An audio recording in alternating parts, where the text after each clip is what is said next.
My brother generously invited us to stay at his home without charging us rent or utilities. As someone who manages finances for a living, I was grateful for the arrangement.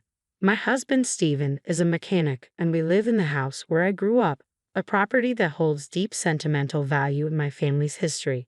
This house was once the headquarters for my father's business, which my brother was expected to inherit. He pursued a degree in economics, furthering his studies at Oxford University, and after gaining valuable knowledge, he returned to New York to join our father in running the business. When our parents decided to retire and relocate, they handed the business over to my brother and gifted me the house. Stephen and I decided to make it our home, conveniently located near public transportation, shops, hospitals, and schools. The house suits our needs perfectly and will continue to do so even after our children leave. We felt profoundly grateful to our parents for this gift and looked forward to building our future in this home. However, our peace was soon disrupted by frequent visits from my mother-in-law. She often asked about my parents' finances, given their history as business owners. Questions like, "Angela, how much money do your parents have, and what will you inherit when they pass?" made me uncomfortable. I attempted to deflect her curiosity by saying I hadn't given it much thought and that the house might be the extent of any inheritance. Yet she persisted, insinuating that my parents must have discussed their financial plans with me. Her interest seemed rooted in the expectation of gaining something from their wealth, even though I had been clear about what I would inherit. This situation created unexpected tension and made me uneasy about her motives. I chose not to share my concerns with Stephen, who was particularly close to his mother, hoping to avoid further complications. Then, an utterly unexpected event unfolded that took me by surprise. It was a holiday morning, around 7:00 a.m., when the doorbell rang unexpectedly. Upon opening the door, I was greeted by a mover, leaving me both shocked and confused. Before I could gather my thoughts, my mother-in-law, along with my brother-in-law's family, arrived announcing that they were moving in. The smirks on their faces sent a chill through me. My husband, awakening to the commotion, seemed unfazed by the situation. When I confronted him about the situation, he simply asked, "What's the problem?" He pointed out that our house had plenty of space for everyone, as if it were perfectly normal for them to just move in. The surprises kept coming when my sister-in-law cheerfully declared that they had been invited by my brother. She explained that they wouldn't need to pay rent or utilities and were looking forward to our hospitality. Meanwhile, my brother-in-law began intrusively inspecting the rooms, deciding aloud which he preferred based on the sunlight and instructing Stephen to clear out our belongings. As this surreal scenario unfolded, I felt a sense of vertigo from the shock. This was our home, yet they were behaving as if they owned the place, opening doors and claiming rooms. My mother-in-law and sister-in-law had already been quite overbearing, with my sister-in-law rummaging through my bag without permission on previous occasions. Their audacious behavior continued to encroach on my personal space, and my patience was wearing thin. This was the last straw. Frustrated and determined, I finally stood my ground. "This is my house," I declared. "Why are you acting like you own it? I had enough. I want everyone to leave." The time had come to reclaim my space and restore peace to our home. Typically, I am composed and not one to raise my voice, but watching them take over the house my parents had entrusted to me pushed me to my limits. That's why I lost my temper and shouted at all three of them. However, the situation escalated unexpectedly when one of them retorted, "How dare you talk to us like that? You're the one who should leave." Shortly after, I felt a sharp sting on my cheek and realized, with disbelief, that I had been slapped. The pain throbbed painfully, and in that instant, something inside me broke. Living with people capable of such disrespect was unthinkable. But this house was mine, and I wouldn't allow them to treat it like a free hostel.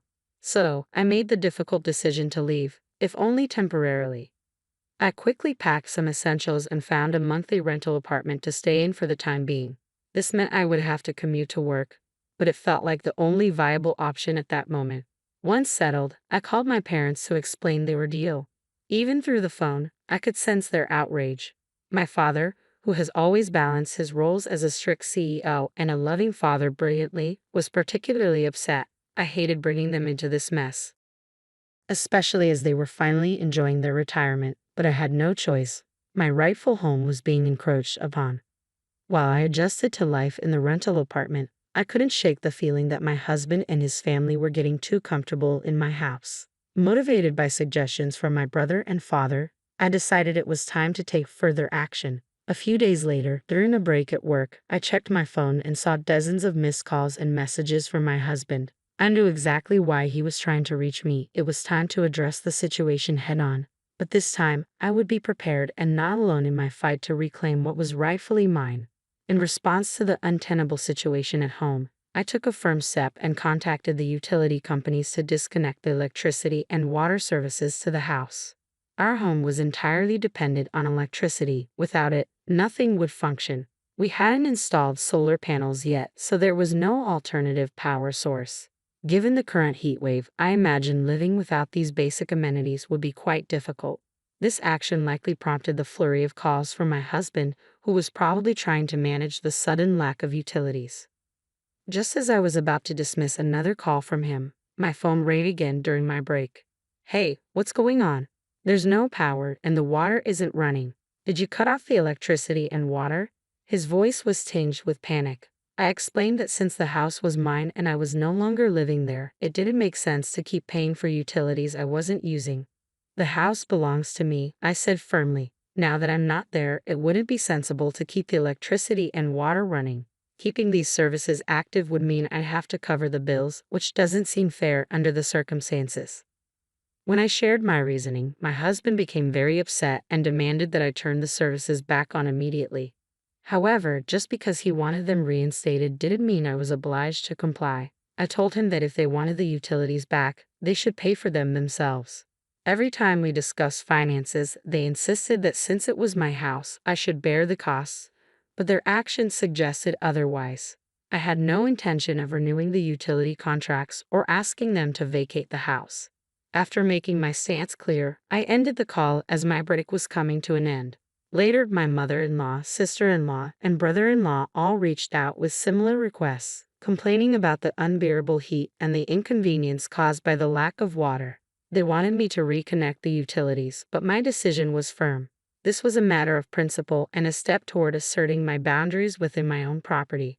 After hearing their complaints, I firmly told them to handle the situation themselves and hung up the phone. I suspected they were just being opportunistic, hoping I would cave so they could continue living comfortably at my expense.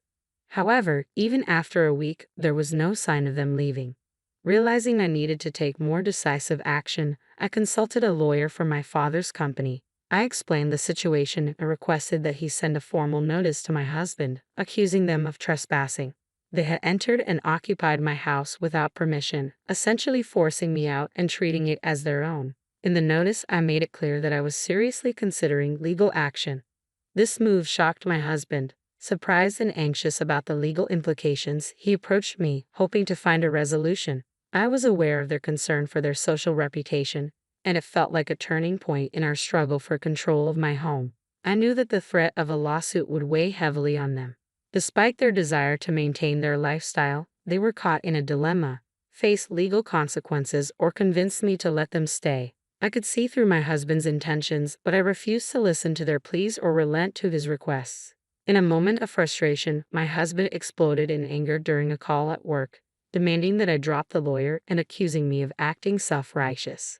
Despite his loud outbursts, I remained calm and unfazed, merely annoyed by his audacity to claim rights over my property. No matter how much he protested, my stance was firm. If they continued to squat in my house, legal action was inevitable.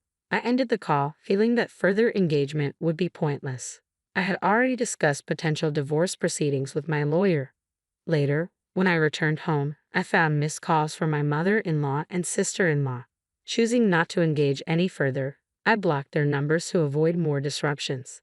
The looming threat of legal action proved too much for my husband's prideful family. Realizing their position was indefensible, they packed their bags and left the house. With the assistance of my lawyer, the divorce negotiations proceeded smoothly. I arranged for a professional cleaning service to refresh the home, and after living separately in a monthly rental, nothing compared to the comfort of returning to my own now sparkling clean space. The peace and autonomy I felt were truly liberating. I felt a sense of triumph, reaffirming that my decision to stand up for my rights and reclaim my space was worth it. After moving back into my house, I recognized that it needed some updates and repairs. I discussed this with my father, who connected me with a reliable contractor, and we began planning the renovations. It was an exciting project that marked a fresh start in my comfortably solitary life. Living alone brought a sense of freedom that was both exhilarating and soothing. I could relax on my sofa without judgment, eat whatever I fancied without comments, and simply enjoy the peace. However, this tranquility was disrupted 5 months into my newfound solitude when I started receiving calls from an unknown number. Initially, I assumed it was the contractor and ignored the calls, but they kept coming.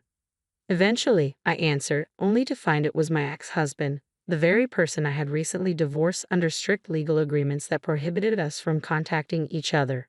Confused and irritated by his breach of our agreement, especially since he had changed his number to call me, I demanded to know why he was reaching out. Ignoring my questions, he pleaded with me to listen. Despite my reluctance, he explained his situation. His company was facing a severe financial crisis, resulting in a significant salary cut. Additionally, his mother's health was deteriorating, preventing her from working, and his sister-in-law and her husband were also in financial trouble due to unstable employment, with most of her earnings going toward her husband's debts. As a result, my ex-husband and his family were struggling to make ends meet. Hearing this did little to stir my empathy. The memories of how they had forcibly barged into my home, assumed control without my permission, and even tried to push me out were still fresh. Their previous disregard and disrespect made it difficult for me to feel anything but disbelief at their current plight. I told him that his difficulties were his to manage and reminded him of our legal agreement to cease contact. As I ended the call, I couldn't shake the incredulity that people who had treated me so poorly expected sympathy or help from me now. I listened, devoid of compassion, as my ex-husband described their dire circumstances. We're in serious trouble. We might not be able to pay our rent or even buy food tomorrow. We used to be a family, right? Please help us, he pleaded, his voice breaking with emotion. Yet his words did nothing to sway my resolve. I vividly recalled my struggles and how, when I needed support, my ex-husband did nothing to help. He, along with my mother-in-law, had always looked down on me. My sister-in-law and brother-in-law joined in as well, mocking my appearance and traditional views without a shred of concern for my feelings. My mother-in-law not only escalated situations but relentlessly pressured me to have a child, pushing herbal concoctions on me, booking unnecessary medical appointments, and even spreading damaging rumors among our neighbors about my ability to conceive. Reflecting on these memories, it became clear that there wasn't a single redeeming moment in my marriage. The man who had once been kind and supportive transformed into a mere puppet under his mother's influence after we wed. I remembered a particularly vivid incident when, after returning from an appointment, I learned that my mother-in-law had visited our home, crying to my husband about wanting to befriend me while simultaneously slandering me at every opportunity, both privately and publicly. My sister-in-law and brother-in-law would ridicule me, laughing cruelly at my expense. With such a history, how could I even entertain the idea of helping them now? No matter what you say, my feelings remain unchanged. I cannot help you, I asserted firmly, resolute not to allow their current plight to drag me back into a cycle of manipulation and disrespect. I'm going to hang up now, and please never contact me again. With that, I ended the call and immediately blocked the new number. Knowing my ex-husband's persistence, he might try to change his number and reach out again. But I was determined to maintain my boundaries against any further attempts from him or his family to draw me back into their troubles. Over the weekend, I planned to change my phone number at the store to avoid any further harassment. But before I could do so, my ex-husband and his family broke the agreement established through our lawyers. Unexpectedly, they showed up at my house around 10 p.m., banging on the door and yelling for me to open up and help them. We're family. You should help us. Their loud voices shattered the peaceful night, completely disregarding the late hour and the disturbance they were causing to the neighbors. Rather than confront them directly, I attempted to communicate through the intercom, urging them to go home and stop causing a scene. However, they ignored my pleas and continued to bang on the door, creating quite a commotion. Overwhelmed by their reckless behavior, I was on the verge of calling the police when I heard sirens approaching. A neighbor had already alerted the authorities. Seeing the police, my ex-husband and his companions panicked, mistakenly thinking I had called them. They tried to flee, but with a crowd of onlookers gathering, escape was not an option. The police swiftly intervened, escorting them to the station. I provided a full account of the events, explaining their unwarranted intrusion. The incident quickly became the talk of the neighborhood, and word spread even to my ex-husband's workplace through a coworker who witnessed the scene. Already facing financial difficulties due to a salary cut, this public ordeal and police involvement were the final blows to his professional life. His employer decided to let him go. With no job and unable to afford his apartment rent, tensions escalated within his family, leading to the collapse of their shared living arrangement.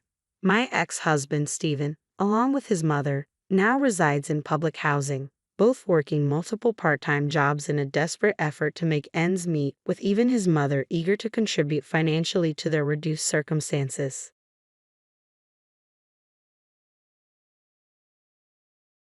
The day I went to my future in-laws' house for the first time to introduce myself as their future daughter-in-law, I was extremely nervous. As soon as I stepped inside the entrance, I was greeted by my future sister-in-law, Melissa.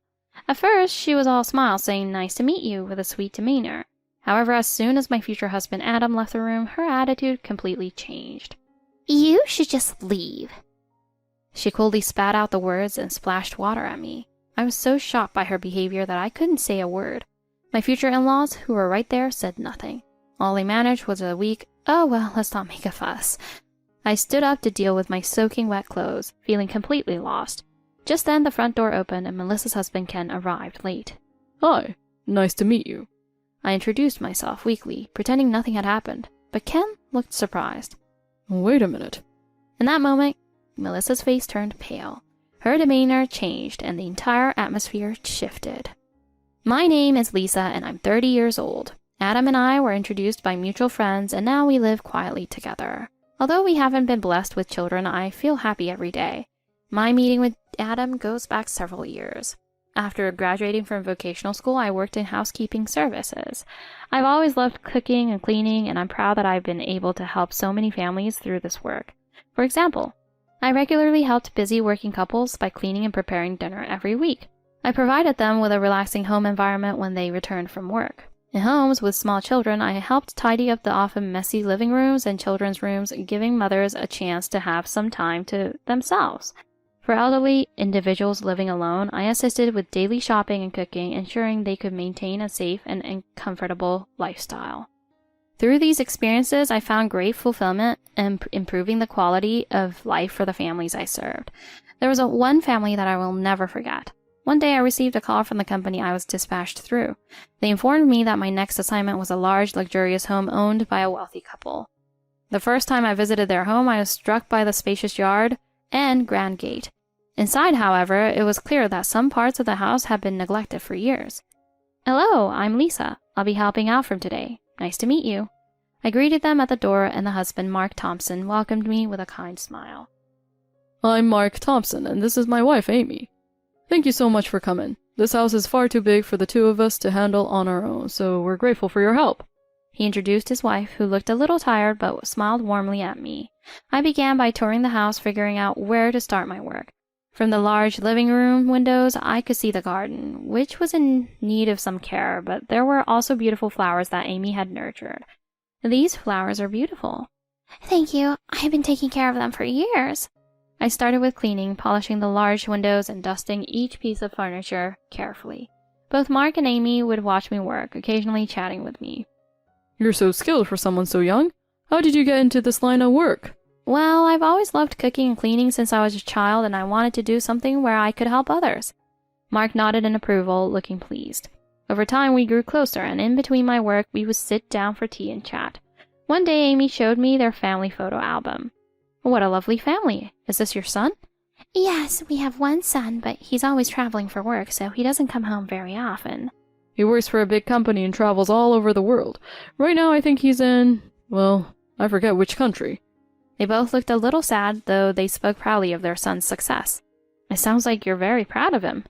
"We are, but of course, we miss him a lot. When he comes home, it's always the highlight of our year." Hearing this, I realized how much they longed for their son's return. "I hope he comes back soon." They smiled warmly at my words, and I found myself wishing for his return as well. Another day, something special happened. "Lisa, could I ask for a special favor? Today is Amy's birthday."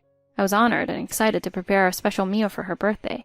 Amy turned 77 that day, and I prepared her favorite Japanese dishes along with a homemade cake. When I served it, she had tears in her eyes, overwhelmed with joy. This is the most wonderful birthday I've had in years. Oh, thank you so much, Lisa. Her words touched my heart deeply. However, time is merciless. One day when I arrived at the Thompsons' house as usual, I noticed a black ribbon on the front door. A terrible sense of dread filled me as I entered, and I was greeted by Amy, her eyes red from crying. I'm sorry I couldn't contact you, but my husband passed away yesterday. Her words hit me like a brick, and I was at a loss for words. Mark, who always greeted me with a smile, was gone. The realization left me with a painful tightness in my chest. After that day, Amy's demeanor changed drastically. She had always been active tending to her beloved garden, but soon she stopped taking care of the flowers. One by one, the plants began to wither. Amy would sit on the living room sofa staring blankly into the distance. No matter how much I tried to cheer her up, the void in her heart remained. I prepared meals for her, but when I returned the next day, the food was still untouched on the table. Lisa, I think it's time for me to prepare for my own departure. Hearing her say that, I couldn't hold back my tears. I struggled with how to support her through her grief, not knowing what would heal her heart. Every day, I tried to come up with ways to lift her spirits. I took her on walks around the neighborhood, and with her son's permission, I even arranged small day trips. Ever since you started coming to visit, my days have been so much brighter. I don't feel as lonely anymore. Thank you so much. Those words meant more to me than I could ever express. Just hearing her say thank you made everything worth it. However, just a few days after she said that, Amy quietly passed away. For a while, I couldn't process it. The house that had once been so full of life now felt vast and empty without her. After her passing, I buried myself in work, almost to numb the pain. My friends noticed, and one day my close friend Emma reached out to me. And there's someone I really think you should meet. He's such a great guy. Just give it a try. After Amy's death, I haven't been able to fill the hole in my heart. I went through the motions at work, but my heart wasn't in it anymore.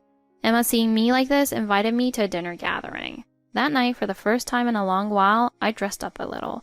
When I walked into the restaurant, I saw Emma waving at me from across the room. Sitting next to her was a man I hadn't met before.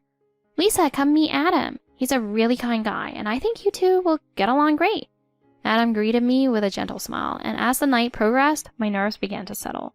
As dinner went on, we talked about our work, our hobbies, and eventually our families. I shared my story about Amy, and before I knew it, I was crying. I'm so sorry for bringing this up. It's okay. Losing someone important is really hard. His words were so warm, and in that moment, I felt a weight lift off my heart. Adam listened to me quietly with a kindness that I hadn't realized I needed. That calm, steady presence made me feel comforted.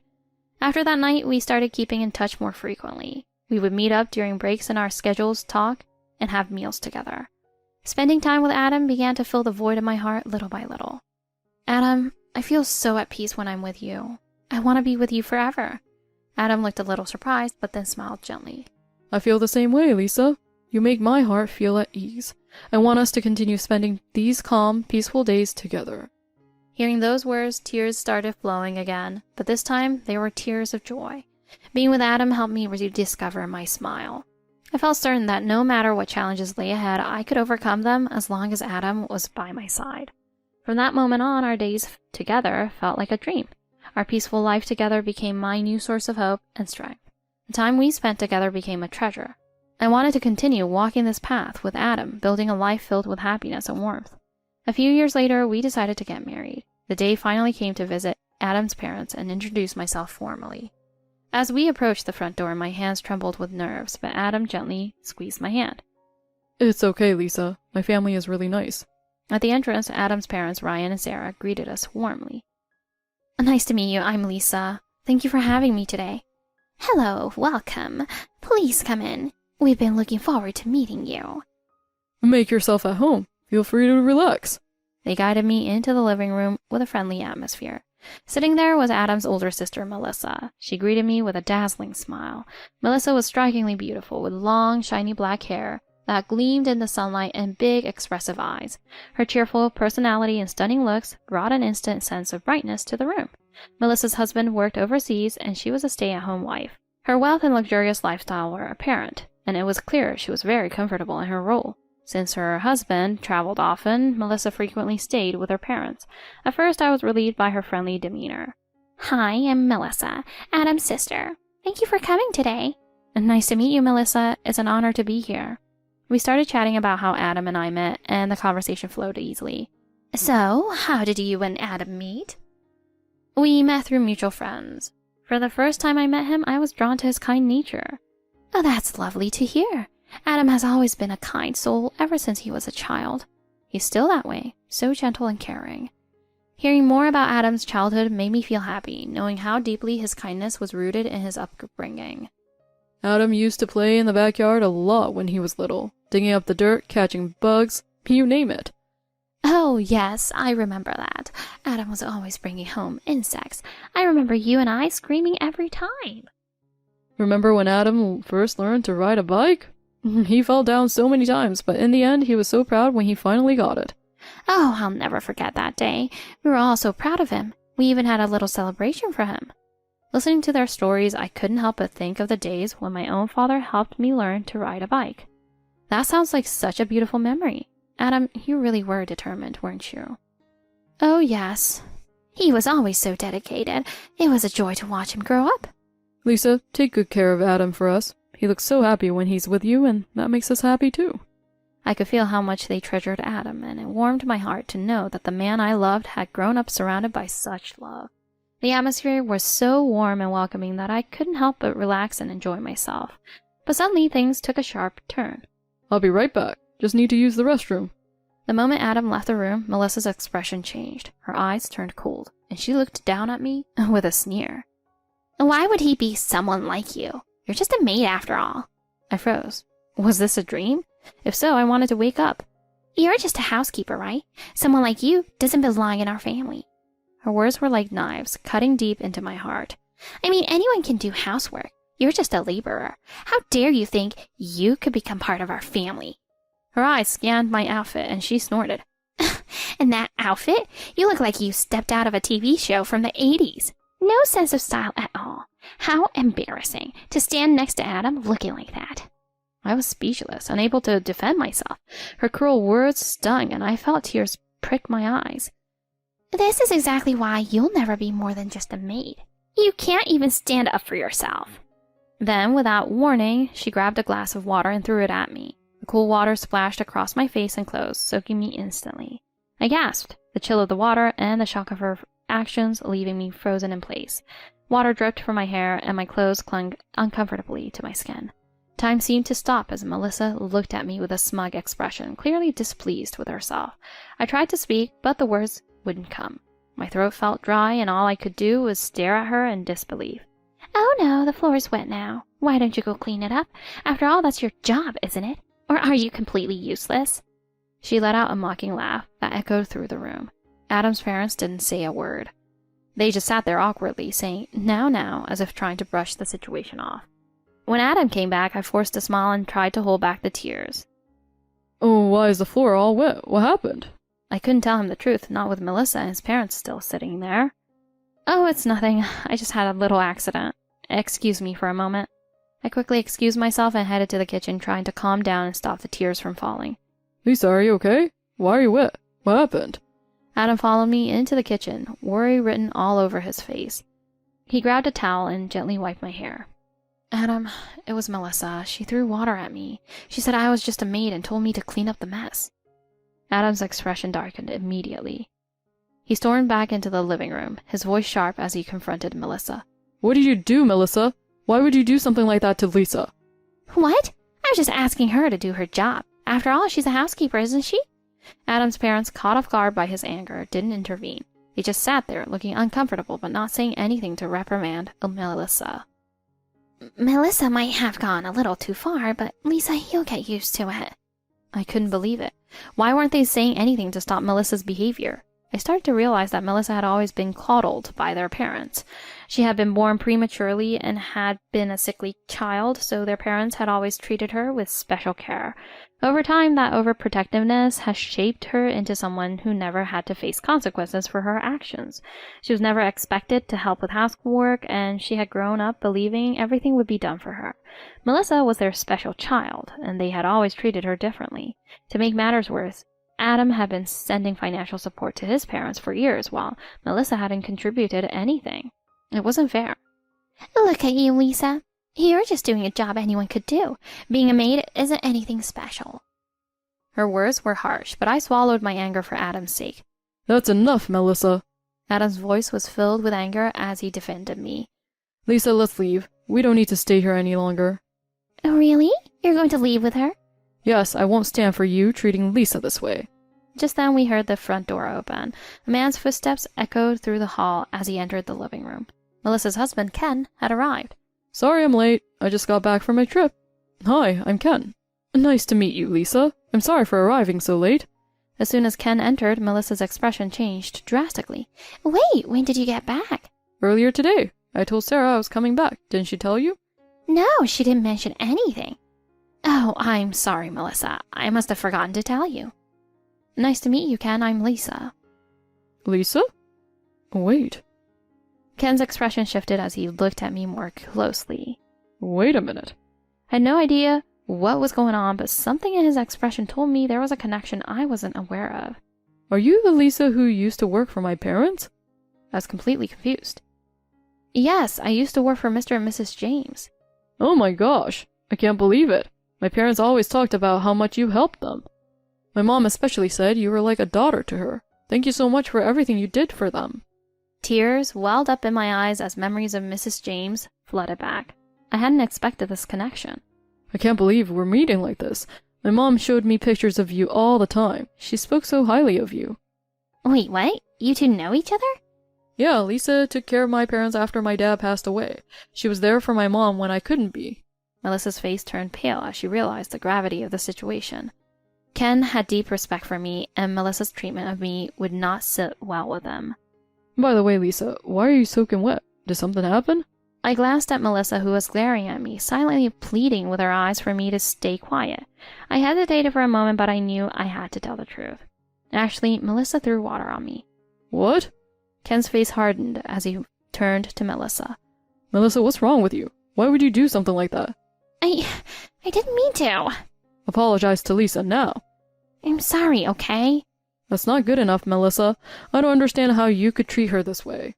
The tension in the room was thick as Ken's voice echoed. Melissa was on the verge of tears, and for the first time I saw her vulnerability. Slowly, the truth about Melissa's actions began to surface. I don't know, I've always felt like I wasn't enough. Seeing Lisa, someone who's worked so hard for everything, it made me feel like a failure. I've always been taken care of by everyone. I've never had to work hard for anything, and when I saw her, it made me realize how useless I've been. Melissa's tears began to fall as she confessed her insecurities. I don't know why, but I was jealous. Jealous of how you've built a life for yourself, Lisa. Ken let out a heavy sigh. Melissa, none of that excuses what you did. You need to own up to your mistakes. Melissa wiped her tears, nodding slowly. You're right. I've been wrong about a lot of things. Lisa, I'm truly sorry for everything I did. It's okay. I understand where you're coming from. Still, Melissa, this is serious. You need to make real changes. Melissa nodded again, this time with more resolve. I'm going to need some time to think about all of this. But for now, I think we all need to cool down. The atmosphere in the room was heavy, and I could tell that Ken was disappointed in his wife's behavior. After everything, Adam and I decided it was time to leave. Let's go, Lisa. We've had enough for today.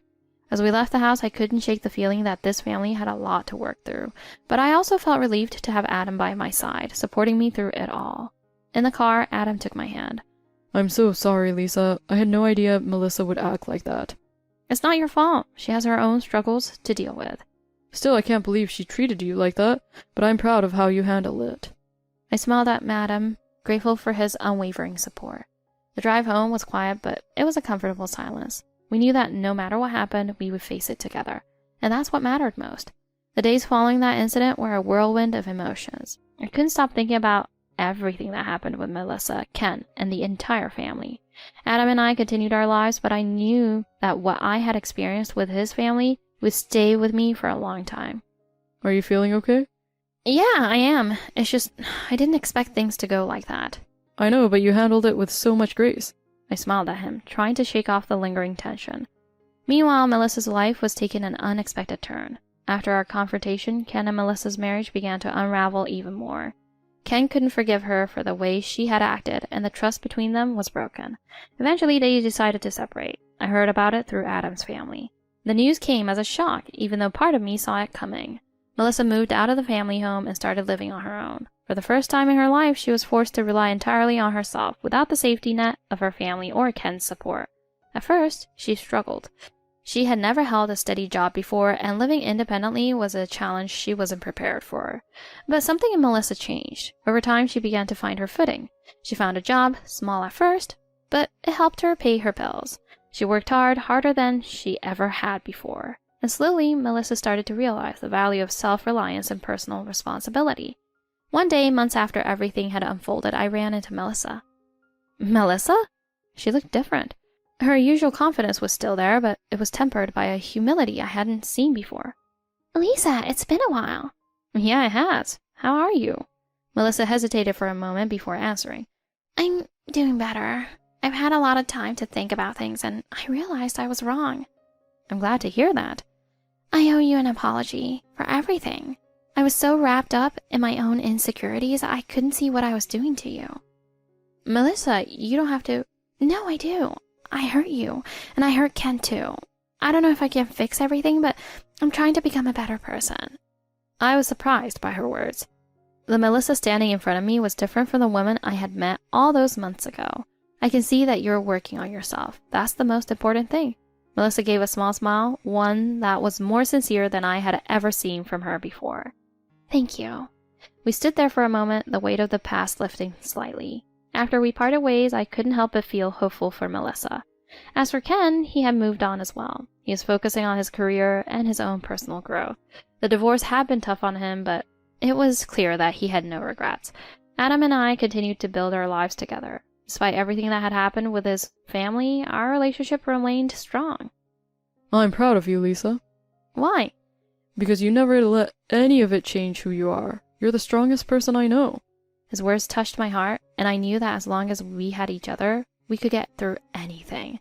Melissa's journey reminded me that people can change. Even when they've made mistakes, they can grow and become better. And in the end, that's what life is all about. Learning from your past and moving forward, no matter how hard it may seem. Adam and I knew that no matter what challenges lay ahead, we would face them together. And for the first time in a long while, I felt a sense of peace. We were going to be okay.